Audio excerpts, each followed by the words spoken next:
Even with Dante, though, everyone reads Inferno. Not so many read Purgatorio or Paradiso. Why do you think we find hell so much more interesting than heaven? Mark Twain himself, he said, I like paradise for the weather, but I like Inferno for the company. In Inferno, the company is more interesting, very interesting, because there is such a wonderful people there. And in words of hate and awe, Dante is telling us this wondrous story where everything are transfigured except love. Love leads serene him. So through all paradise and through every glory, he came back. He came back to tell us this splendiferous story about our soul. What you know? Dante is really taking everybody in paradise. When you arrive at the peak of the paradise, we can turn back and the hell is empty. But of course, hell, Inferno is the more popular, because we are interested to this kind of people, and his genius in the Inferno maybe is the peak, the summit of in the profound Inferno.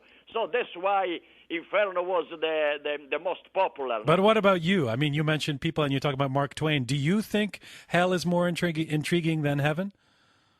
Hell is more intriguing than heaven, but no, I mean now, the goal of Divine Comedy, it's beauty in itself, no? And we don't have to forget that Dante wrote this masterpiece for a woman.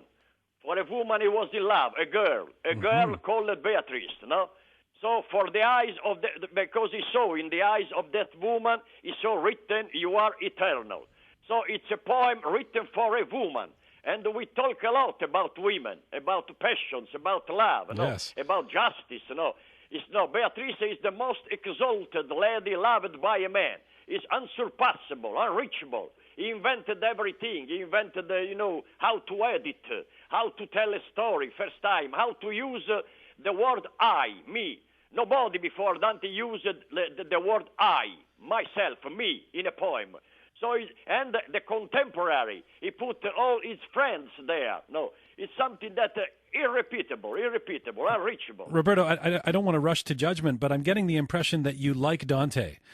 When I was a little boy, I was reading Dante Alighieri alone, and I was applauding alone myself to some triplets. Bravo, Dante, bravo! I was screaming because he's so beautiful, the music, the sound, the meaning. And then I felt like to call him by phone. Hey, he's there, Dante Alighieri, like a friend, When I was reading Divine Comedy, I realized that Dante Alighieri was reading me. He knew me. He knows me so deeply, more than anybody. How did you get introduced to Dante when you were a little kid? Oh, because of my mother. My mother, was telling me, you have to become like Dante. You have to study. You have to know everything, that's the story she was telling me 10 times when I was a little boy about the memory and about Dante. Of course, was very cultivated, So there is Dante sitting in a rock, and suddenly a man stood before him,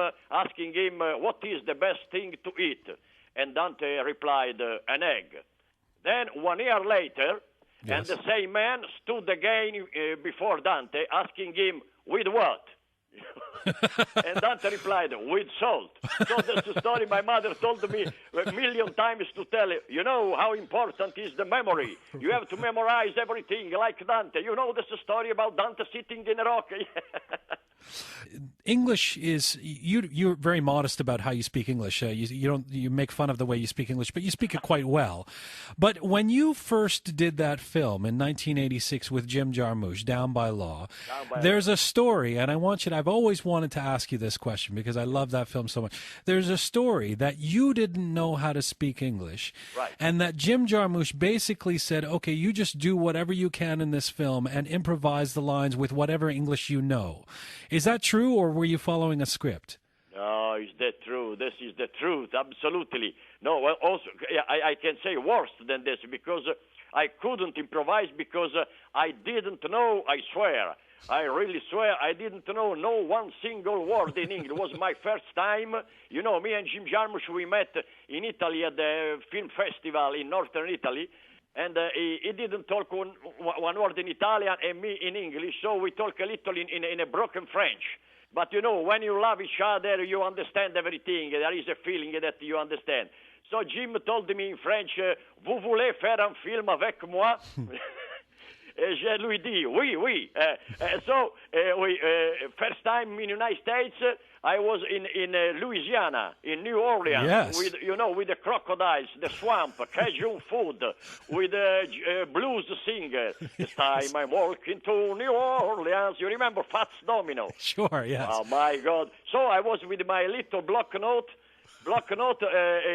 writing every single word I was hearing. What does it mean, this? Well, how do you say to drink? To drink. How do you spell it? D-R-I-N-K. Okay. How do you pronounce every single thing?